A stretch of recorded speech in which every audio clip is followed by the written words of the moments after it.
सत श्री अकाल जी सारिਆਂ ਨੂੰ। मैं मनदीप कौर हाजिर हाँ जी तुहाडी BA फस्ट ईयर की पंजाबी की क्लास के नाल। BA फस्ट ईयर की साडी इस पंजाब चल रही पंजाबी की क्लास के विच असीं कर रहे हैं जी हाफिज़ बरखुरदार जी नूं। हाफिज़ बरखुरदार जी का किस्सा यूसुफ जुलेखा असीं साडी जिहड़ी पिछली क्लास आ उस दे विच शुरू कर चुके हैं।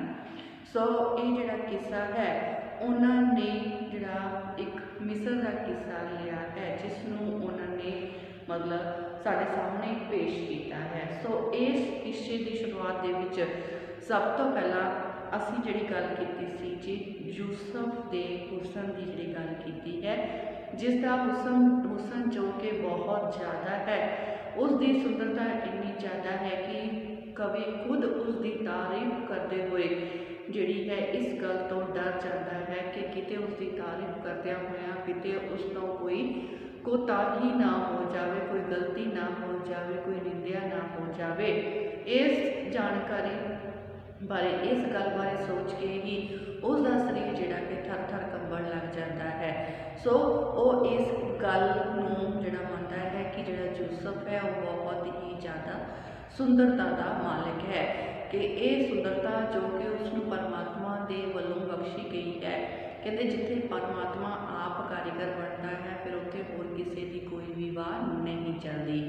सो उस तो बाद असी जिहड़ी गल कीती पहला असी गल कीती यूसुफ के हुसन की, उस तो जिहड़ी बाद गल कीती सी जुलेखा के हुसन की कि जुलेखा जो कि बहुत ही ज़्यादा सुंदरता की मालकिन है।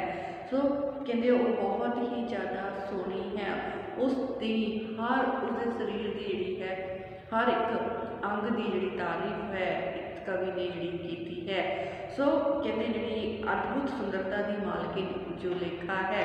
फिर जुलेखा की हुसन की गल करन तो बाद कवि जिहड़े हन उन्होंने गल की है जुलेखा का पहला सुपना, जिस दे विच जुलेखा जिहड़ी कि कहते जदों मतलब अपने मखमली जिहड़े पलंग उत्ते जिसनूं कस्तूरी मल के खुशबूदार किया होया है, मखमली पलंग उत्ते जदों सुती पई है तो नींद विच सुती पई नूं कहते उसका दिल दियां अखां जिहड़ियां हन वो जाग पैंदियां हन ते सुपना जिहड़ा आउंदा है।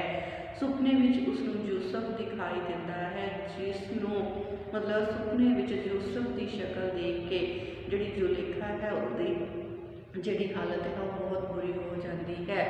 उसनूं ये समझ नहीं आती कि जो उसने सुपने विच देखा है वो कोई आसमानी चंद है, कहते इलाही जिहड़ा कोई सूरत है, आसमाना का चंद है या कोई बंदा है। सो जिहड़ी जुलेखा है वो यूसुफ नूं देख के जिहड़ी मतलब उसकी जिहड़ी हालत है वो बयानों बाहर जिहड़ी है वो हो जाती है।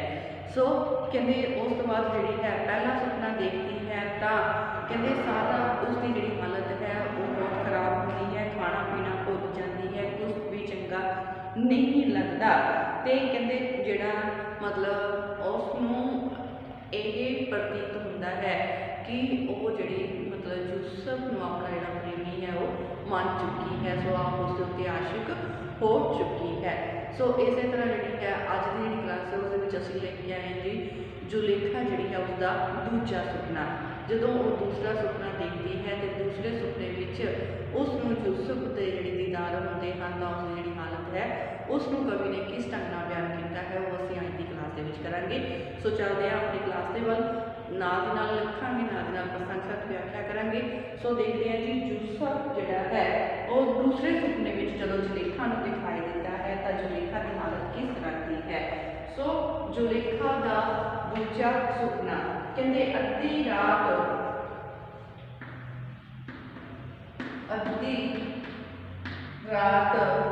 सो अद्धी राती सो रोंदे बीती अद्धी रात सो रोंदे बीती नींदर आया सो गोता नींदर आया सो गोता जानू ते सिर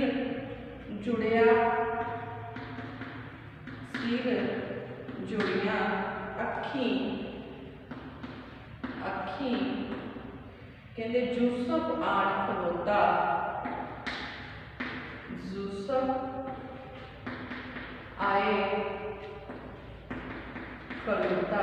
सो साडा कवि जिहड़ा है वो की कह रहा है कहते जिहड़ी जुलेखा है उसदी यूसुफ नूं पहले सुपने विच देखण दे नाल जिहड़ी हालत है वो बहुत ज़्यादा बुरी हो चुकी है। सो कहते जिहड़ी जुलेखा है पहले सुपने विच यूसुफ दे विछोड़े के कारण अद्धी रात तक रोंदी रही। पहला सुपना देख के यूसुफ तो पिया विछोड़ा जिहड़ा है उस दे कारण जुलेखा कहते अद्धी रात तक जिहड़ी रोंदी रही ते कहते अद्धी रात उसका जिहड़ा सिर सी वो नींदर विच गोते खाण लगा। सो नींद का गोता आया ते कहते उसका जिहड़ा अखियां सन कहते नींद का गोता आया ते अखां बंद हो गईयां सन। नींद के गोते के कारण सिर जिहड़ा गोते खा रहा सी अखां दे विच नींद आई सिर नूं जिहड़ा कहते सिर ने गोता खादा अखां जिहड़ियां सन बंद हो गईयां।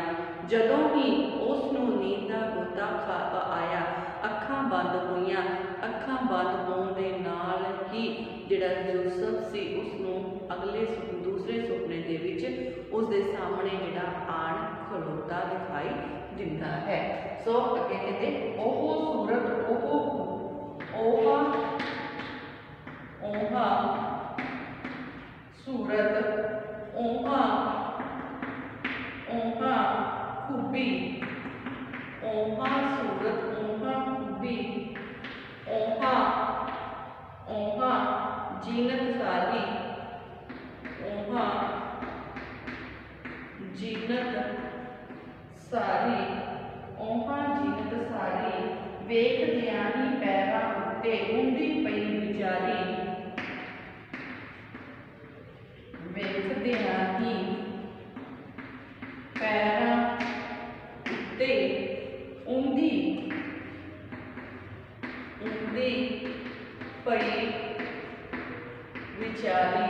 सो जिहड़ी यूसुफ है उसके बारे गल करते हैं कि यूसुफ जदों उसनूं दूसरे सुपने विच दिखाई दिंदा है तां उसकी ओह ही सूरत सी ओह ही उसकी सिफत सी ओह ही खूबसूरती सारी की सारी पहले सुपने वाली सी। सो कहते ओही उसकी पहले सुपने वाली सूरत सी ओही उसदियां खूबियां सन ओह ही जिहड़ी सारी की सारी कहते जिहड़ा मतलब सुपने वाली जिहड़ी पहले सुपने वाली जिहड़ी उसकी हालत सी वो उस तरह ही उसकी शक्ल सूरत सीरत सिफत खूबसूरती पहले सुपने वाली ही सी जिसनूं देखदियां ही जिहड़ी जुलेखा है वो उसके पैरां दे उत्ते जा पई सी पैरां दे उपर डिग पई सी जिसनूं देखदियां ही उसके पैरां उपर डिग पई सी। कहते दस्त प्याला गल विच पल्लू कहते अर्ज करे दिल ढैंदी अर्ज करे दिल ढैंदे ए तन मेरा इश्क शिकंजा ए तन मेरा इश्क शिकंजा ए तन मेरा इश्क शिकंजा हट सजाई लैंदे हट सजाई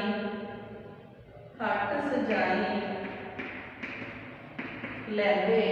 सो कहते की कह रही है ओही शक्ल ओही सूरत ओही सीरत ओही जीनत ओही खूबसूरती पहले सुपने वाली जिहड़ी है जिसनों देखते हैं कि जुलेखा जिहड़ी है वो मतलब यूसुफ के पैरों के उत्ते डिग पैंदी है ते उसनों अपना तन मन धन अर्पण कर दिंदी है।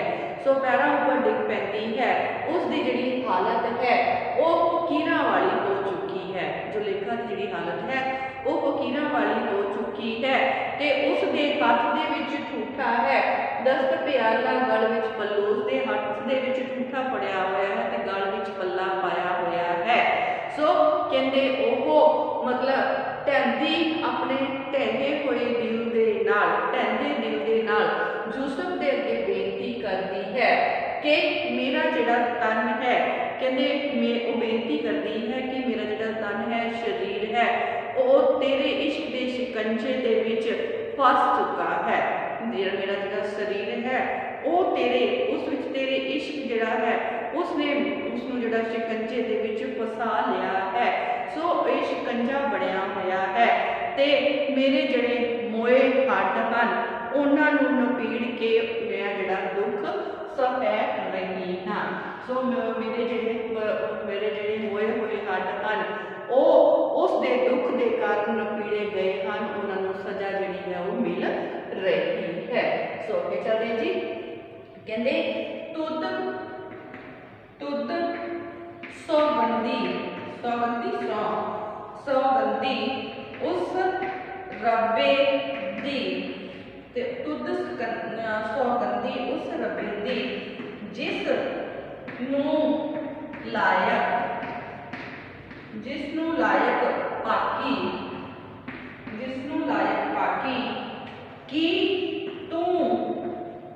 तू हूर फरिश्ता कोई कि तू हूर फरिश्ता कोई जा तू आदम खाकी। सो अगे जिहड़ी है जुलेखा कहते गल दे हथ में ठूठा गल में पल्ला पा के फकीरां वाली हालत बना के मतलब यूसुफ के पैरों उपर डिग पैंदी है ते उसनूं कहती है कि उसका जिहड़ा तन है उसका शरीर उसके इश्क के शिकंजे में जकड़िया गया है ते उसके मोए हड्ड जिहड़े हन इस दुख दे विच नपीड़े गए हैं, उन्होंने सजा जिहड़ी है वो मिल रही है।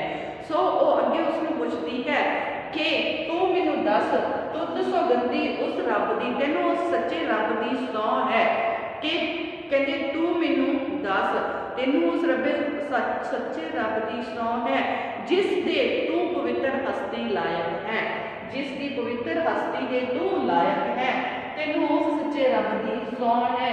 तू मैनूं दस कि तू जिहड़ा है वो कोई हूर फरिश्ता है, तू कोई हूर फरिश्ता है ਜਾਂ फिर कहते तू जिहड़ा है आदम खाकी मिट्टी का बनया होया कोई बंदा है।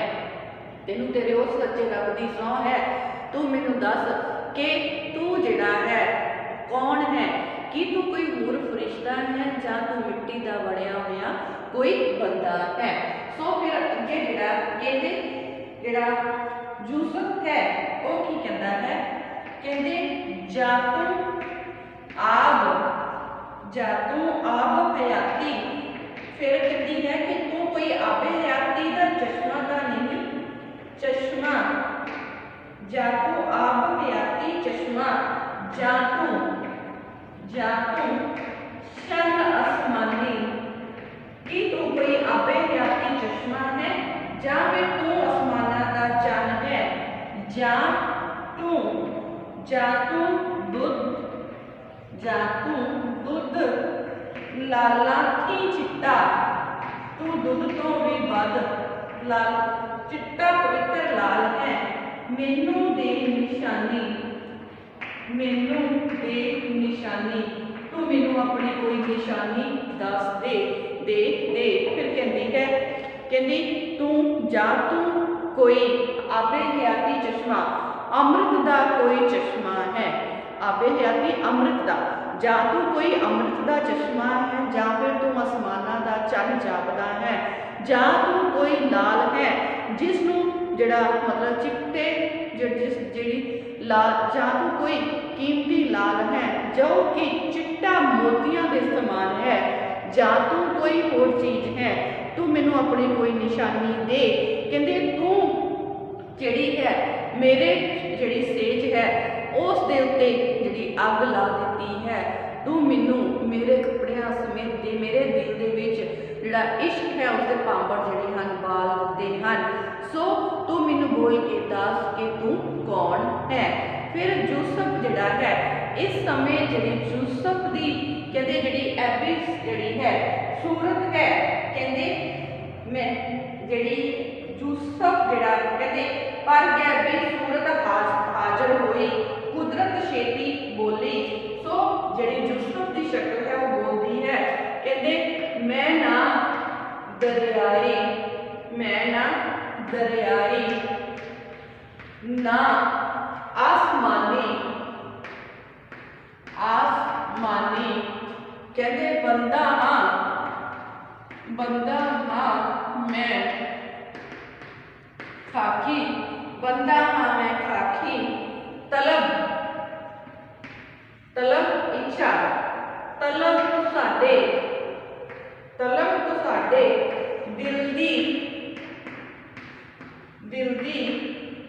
आवे आवा तलब तो साडे दिल दी आवा खोल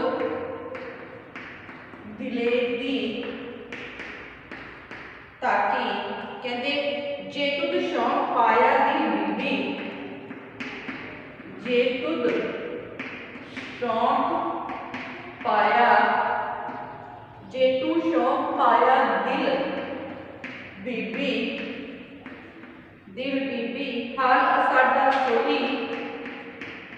असाडा सोई कहते ए दिल मैल दो तरफी उठी दिल मेल दो तरफी उठी ता जग जाहिर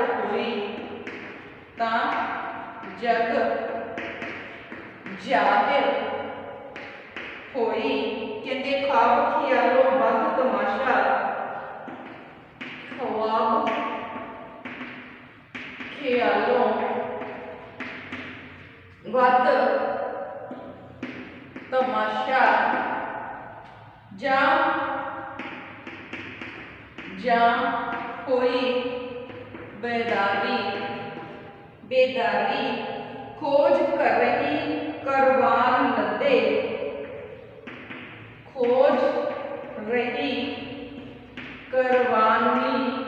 लदे करवानी लदे ओहो गिरियां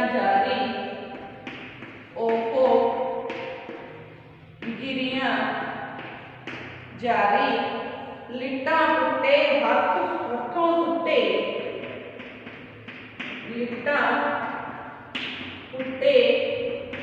हथों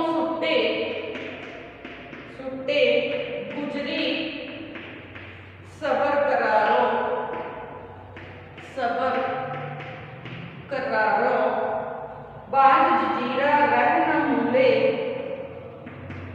बाज जजीरा रही न मूले ना दिल डरे सो मारो ओहो नंगी गुजर सोरों अकलों कीती बिरहा दीवानी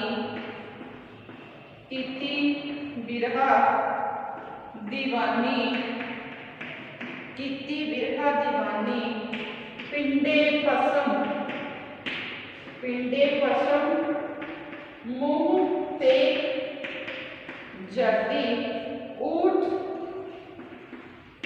गई नूरानी।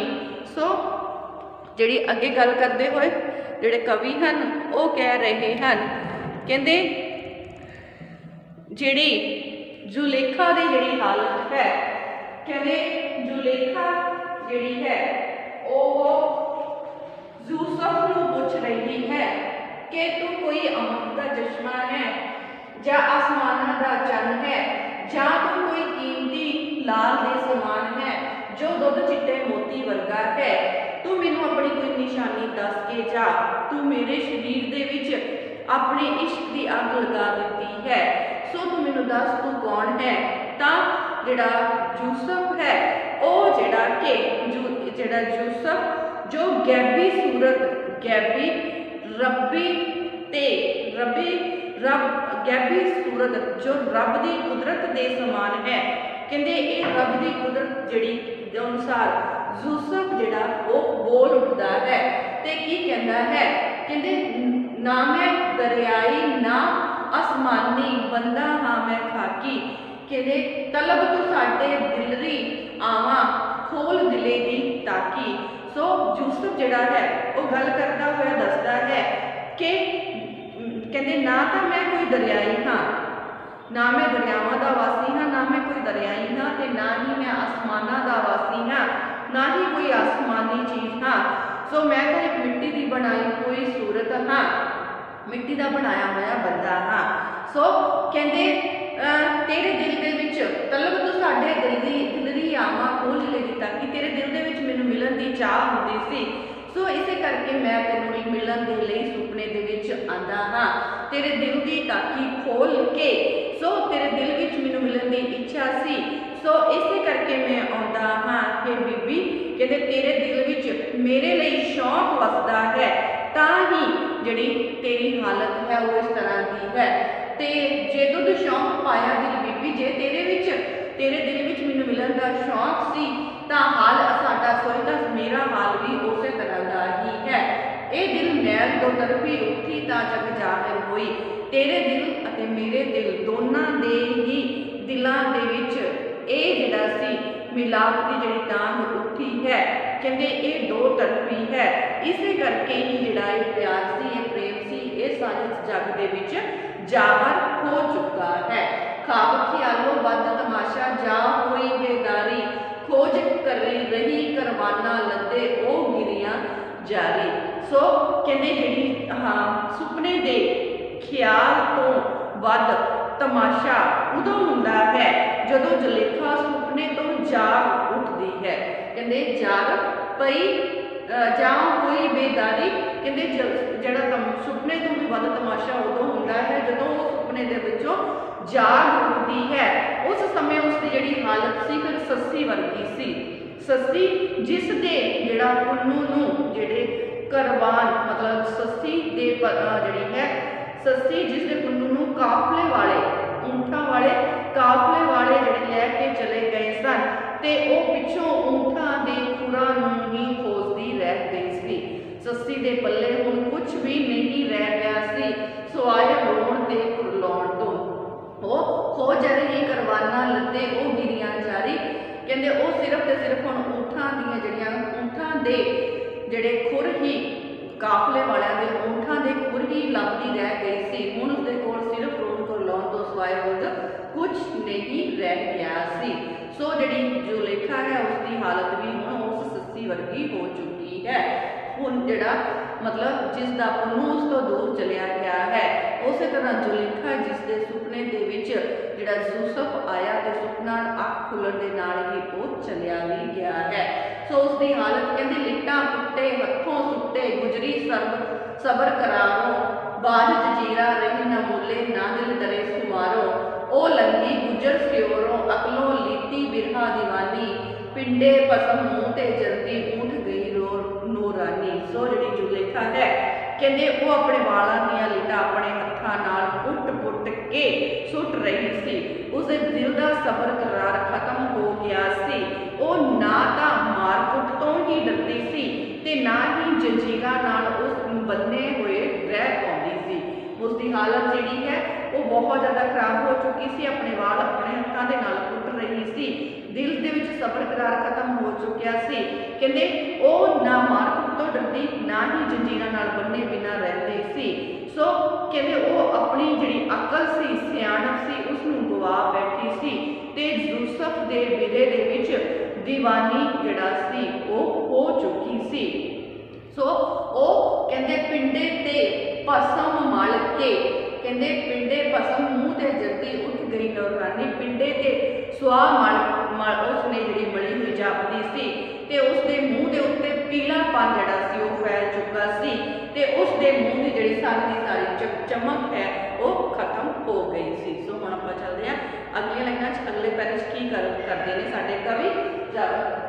ਇਹੋ ਵੀ ਤਰ੍ਹਾਂ ਸੀ ਕੀਤਾ ਕਿ ਜਿਹੜੀ ਜ਼ੁਲੇਖਾ ਹੈ ਉਸ ਦੀ ਹਾਲਤ ਵਿਛੋੜੇ ਦੇ ਵਿੱਚ ਬਹੁਤ ਜ਼ਿਆਦਾ ਬੁਰੀ ਜਿਹੜੀ ਹੈ ਉਹ ਹੋ ਚੁੱਕੀ ਹੈ। ਸੋ ਅੱਗੇ ਦੇਖਦੇ ਹਾਂ ਜੀ, ਅੱਗੇ ਜਿਹੜੀ ਜ਼ੁਲੇਖਾ ਹੈ ਉਸਦੀ ਕੀ ਹਾਲਤ ਹੈ ਆਪਾਂ ਲਿਖਾਂਗੇ ਨਹੀਂ, ਦੋ ਚਾਰ ਲਾਈਨਾਂ ਬਾਕੀ ਇਹਨਾਂ ਨੂੰ ਬੋਲ ਕੇ ਹੀ ਕਰਾਂਗੇ। ਕਹਿੰਦੇ ਪਾਏ ਪਿੰਡੇ ਭਸਮ ਮੂੰਹ ਤੇ ਜਰਦੀ ਉੱਠ ਗਈ ਨੂਰਾਨੀ, ਪਾਏ ਜੰਜੀਰ ਬੱਦੀ ਗਲ ਥੰਮਾ ਰੋਂਦੀ ਰੰਗ ਵਟਾਇਆ, ਪੈਰੀ ਦੇਖ ਜੰਜੀਰ ਜ਼ੁਲੇਖਾ ਰਤੂ ਪਰ ਰੋਵੇ, ਇਹ ਨੀਂਦਰ ਭੁੱਖ ਨਾ ਦਰਦਾਂ ਵਾਲਿਆਂ ਲੋਕਾਂ ਨੂੰ ਚਿੰਤਾ ਸੋਵੇ। ਸੋ ਕਹਿੰਦੇ ਜਿਹੜੀ ਜ਼ੁਲੇਖਾ ਹੈ ਉਸਦੀ ਹਾਲਤ ਬਹੁਤ ਮਾੜੀ ਹੋ ਚੁੱਕੀ ਹੈ, ਉਸ ਦੇ ਮੁਖ ਤੇ ਜਿਹੜੀ ਪੀਲਾਪਨ ਆ ਚੁੱਕਾ ਹੈ, ਉਸ ਨੇ ਜਿਹੜਾ ਰੰਗ ਜਿਹੜਾ ਹੈ ਵਟਾ ਲਿਆ ਹੈ, ਮੂੰਹ ਤੇ ਚਮਕ ਖਤਮ ਹੋ ਗਈ ਹੈ, ਉਸ ਦੇ ਗਲ ਦੇ ਵਿੱਚ ਜੰਜੀਰਾਂ ਜਿਹੜੀਆਂ ਹਨ ਪਾ ਕੇ ਉਸ ਨੂੰ ਥੰਮਾਂ ਦੇ ਨਾਲ ਬੰਨ੍ਹ ਦਿੱਤਾ ਗਿਆ ਹੈ, ਉਸ ਨੇ ਰੋ ਰੋ ਕੇ ਆਪਣਾ ਰੰਗ ਵਟਾ ਲਿਆ ਹੈ। ਆਖਿਰ ਇਸ਼ਕ ਤੋਂ ਇਹ ਹੀ ਪ੍ਰਾਪਤ ਹੁੰਦਾ ਹੈ, ਜਿਹੜਾ ਇਸ ਨੂੰ ਲਾਉਂਦਾ ਹੈ ਉਹ ਹੀ ਕੁਝ ਪਾਉਂਦਾ ਹੈ। ਜ਼ੁਲੇਖਾ ਆਪਣੇ ਪੈਰਾਂ ਦੇ ਵਿੱਚ ਪਾਈਆਂ ਹੋਈਆਂ ਜੰਜੀਰਾਂ ਦੇਖ ਕੇ ਅੱਖਾਂ ਦੇ ਵਿੱਚੋਂ ਲਹੂ ਦੇ ਜਿਹੜੇ ਅੱਥਰੂ ਹਨ ਉਹ ਕੇਵਦੀ ਹੋਈ ਰੋ ਰਹੀ ਹੈ। ਅਸਲ ਦੇ ਵਿੱਚ ਉਸ ਦੇ ਹਿਰਦੇ ਦੇ ਵਿੱਚ ਉਸ ਦੇ ਪ੍ਰੀਤਮ ਯੂਸਫ ਦਾ ਜਿਹੜਾ ਬਿਰਹਾ ਹੈ, ਉਸ ਦਾ ਜਿਹੜਾ ਦਰਦ ਹੈ ਉਹ ਵਸਿਆ ਹੋਇਆ ਹੈ। ਉਸ ਨੂੰ ਨਾ ਨੀਂਦਰ ਆਉਂਦੀ ਹੈ, ਨਾ ਭੁੱਖ ਲੱਗਦੀ ਹੈ, ਨਾ ਹੀ ਉਸ ਨੂੰ ਕੋਈ ਜਿਹੜੀ ਹੈ ਚਿੰਤਾ ਹੁੰਦੀ ਹੈ। ਸੋ ਇਹ ਜਿਹੜੇ ਲੋਕ ਹਨ, ਆਸ਼ਿਕ ਲੋਕ, ਹਮੇਸ਼ਾ ਹੀ ਨਿਸ਼ਚਿੰਤ ਜਿਹੜੇ ਹੁੰਦੇ ਹਨ। ਸੋ ਜਿਹੜੀ ਜ਼ੁਲੇਖਾ ਹੈ ਉਸ ਜਿਹੜੀ ਹਾਲਤ ਹੈ ਉਹ ਬਹੁਤ ਜ਼ਿਆਦਾ ਬੁਰੀ ਹੋ ਚੁੱਕੀ ਹੈ। ਸੋ ਅੱਜ ਦੀ ਕਲਾਸ ਦੇ ਵਿੱਚ ਆਪਾਂ ਜਿਹੜਾ ਇੰਨਾ ਹੀ ਕਰਾਂਗੇ। ਜਿਹੜਾ ਜ਼ੁਲੇਖਾ ਦਾ ਤੀਸਰਾ ਸੁਪਨਾ ਹੈ ਉਹ ਆਪਾਂ ਕੱਲ੍ਹ ਦੀ ਜਿਹੜੀ ਕਲਾਸ ਦੇ ਵਿੱਚ ਕਰਾਂਗੇ। ਸੋ ਅੱਜ ਦੀ ਕਲਾਸ ਇੱਥੇ ਹੀ ਸਮਾਪਤ ਹੁੰਦੀ ਹੈ। ਧੰਨਵਾਦ ਜੀ।